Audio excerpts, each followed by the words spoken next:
Bismillahirrohmanirrohim. Assalamualaikum warahmatullahi wabarakatuh. Halo subscriber YouTube channel saya. Tepat pada hari ini 28 September tahun 2020, PT KAI berulang tahun yang ke-75. Kali ini saya akan membahas tentang sejarah kereta api di Indonesia. Sebelumnya, saya mohon maaf apabila nanti di dalam video saya hanya menampilkan footage seadanya dikarenakan keterbatasan, baik keterbatasan dana, keterbatasan referensi maupun keterbatasan dalam hal literasi. Sebelumnya, saya akan membahas tentang perusahaan PT Kereta Api Indonesia terlebih dahulu. PT Kereta Api Indonesia atau PT singkat KAI atau PT KAI adalah sebuah badan usaha milik negara atau BUMN yang menyelenggarakan jasa angkutan berupa angkutan kereta api. Untuk layanan PT KAI ini sebenarnya meliputi dari angkutan penumpang dan barang. Wilayah utamanya adalah di Pulau Jawa. Terus wilayah kerjanya ada di Aceh, Sumatera Utara, Barat, Selatan, hingga Lampung. Untuk di kantor pusatnya ada di Jalan Perintis Kemerdekaan 1, Bandung dengan kode pos 40117 di Bandung tepatnya. Pada 8 Mei tahun 2020, Bapak Didi Haryanto ditunjuk sebagai Direktur Utama untuk menggantikan posisi Pak Edi Sukmoro yang telah menjabat sebelumnya. Untuk lebar jalur kereta api atau lebar sepurnya ada dua. Pertama, 1435 mm atau 4 kaki 8,5 inci.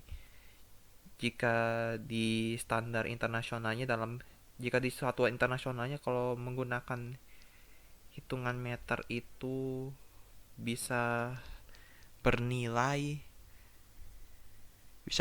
sekitar 1,435 meter. Untuk yang keduanya ini yang merupakan standar khas Indonesia, 1067 mm atau 3 kaki 6 inci. Ada lebar sepur yang lain 750 mm atau 2 kaki 5,5 inci. Itu untuk wilayah Aceh, sepur Aceh Tram. Dan ada juga ukurannya 600 mm, 1 kaki 11,5/8 inci untuk beberapa lebar sepur tram. Dan untuk elektrifikasi total ada 1500 volt dengan arus DC LAA dan 750 volt DC untuk third rail atau rel ketiga.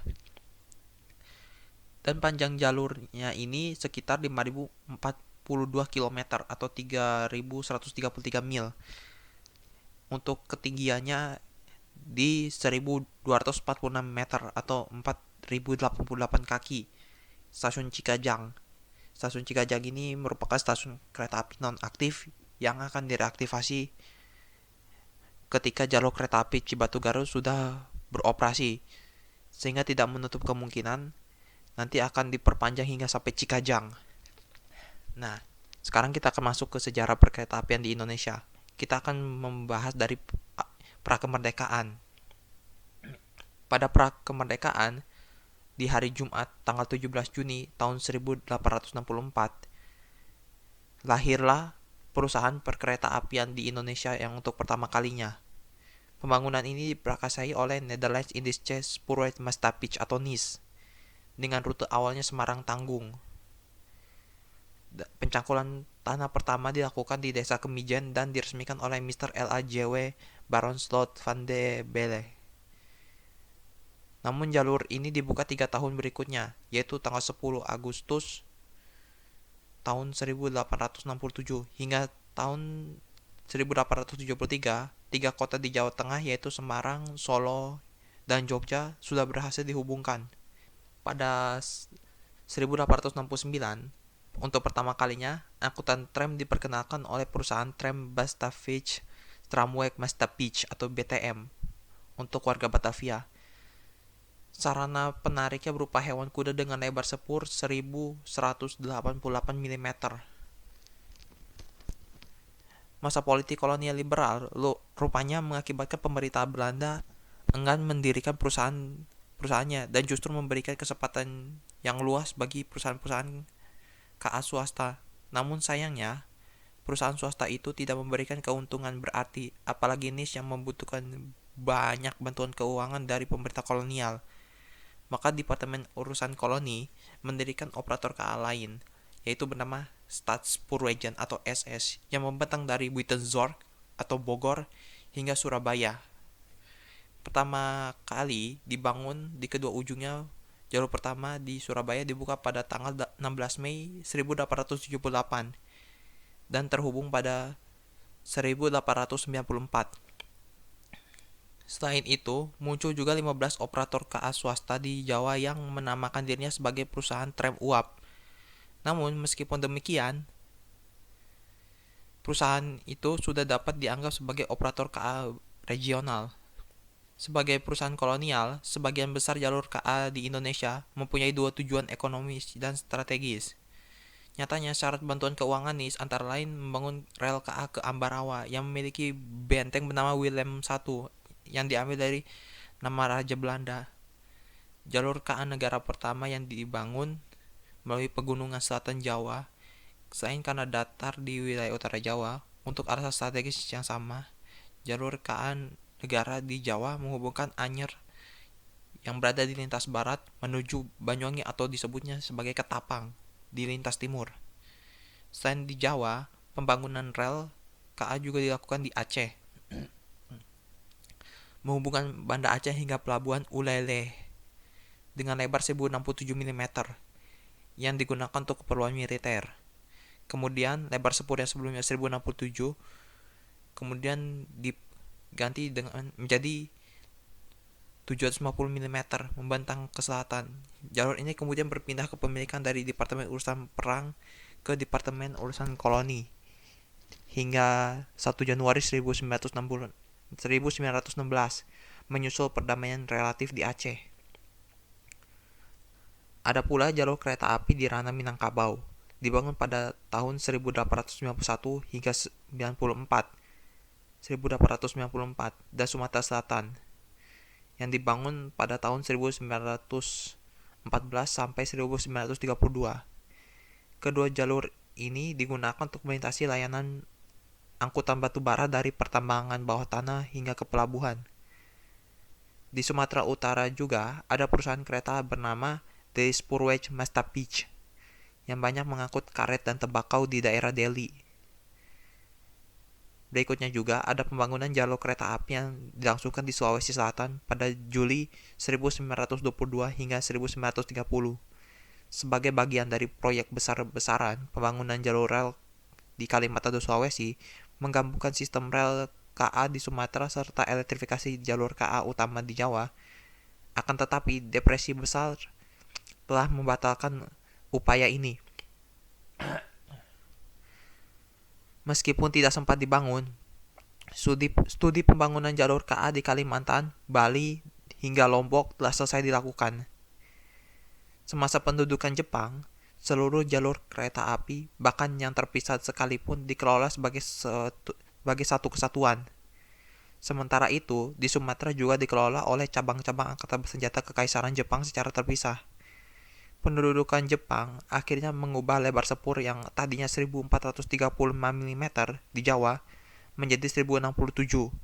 Sebagai penyelesaian masalah lebar sepur ganda, ini bukanlah permasalahan nyata, karena tidak banyak perubahan material di kedua sistem itu. Banyak rel 1435 mm dipasangi rel ketiga pada tahun 1940, memastikan rel dengan lebar sepur yang bercampur. Lalu masuk ke pasca kemerdekaan. Setelah proklamasi kemerdekaan Indonesia dikumandangkan pada 17 Agustus 1945, karyawan-karyawan dari Angkatan Muda Kereta Api AMKA mengambil alih kekuasaan perkeretaapian dari Jepang. Pada tanggal 28 September tahun 45, pembacaan pernyataan sikap oleh Bapak Ismanggil dan sejumlah anggota AMKA lainnya menegaskan bahwa mulai hari itu kekuasaan perkeretaapian berada di tangan bangsa Indonesia, sehingga Jepang sudah tidak berhak untuk mencampuri urusan perkeretaapian di Indonesia. Hal inilah yang melandasi ditetapkannya 28 September 1945 sebagai Hari Kereta Api, serta dibentuknya Jawatan Kereta Api Republik Indonesia atau DKRI. Sebagai operator kereta untuk wilayah Republik Indonesia saat itu, dari pihak Belanda sendiri, dibentuk sebuah konsorium perusahaan kereta api pemerintah swasta yang bernama Stadspoorwegen Verdient Spoorwegbedrijf atau SSVS.